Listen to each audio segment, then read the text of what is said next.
ফ্যাসিবাদের বিদায় নিয়েছে, কিন্তু ফ্যাসিবাদ রয়ে গেছে।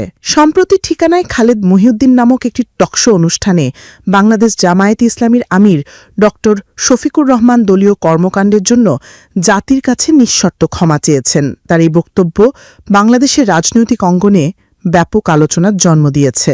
অনুষ্ঠানে উপস্থাপক খালিদ মহিউদ্দিন জামায়াত আমিরের কাছে স্পষ্ট জানতে চান, যুদ্ধাপরাধ মামলায় জামায়াত নেতা এটিএম আজহারুল ইসলাম খালাস পাওয়ার পর তিনি যে ক্ষমা চেয়েছিলেন তার মধ্যে মহান মুক্তিযুদ্ধের সময়কাল অন্তর্ভুক্ত ছিল কিনা। এই প্রশ্নের জবাবে ড শফিকুর রহমান দৃঢ়তার সাথে বলেন, শুধু ৭১ নয়, ১৯৪৭ সাল থেকে শুরু করে আজ পর্যন্ত আমাদের দ্বারা যত মানুষ কষ্ট পেয়েছেন, কেউ যদি ক্ষতিগ্রস্ত হয়ে থাকেন, সেই সব মানুষের কাছে, তাদের সবার কাছে আমি নিঃশর্তে ক্ষমা চেয়েছি।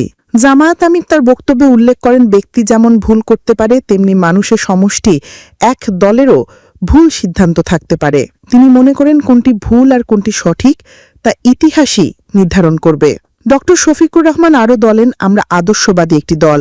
আমরা বিশ্বাস করি আমরা মানুষ, আমরা ভুলের ঊর্ধ্বে নই। আমাদের দ্বারা, আমাদের সহকর্মীদের দ্বারা মানুষ বিভিন্ন ক্ষেত্রে কষ্ট পেতে পারে, ক্ষতিগ্রস্ত হতে পারে। আমি সবকিছুর জন্য কোনো শর্ত আরোপ না করেই মাফ চেয়েছি।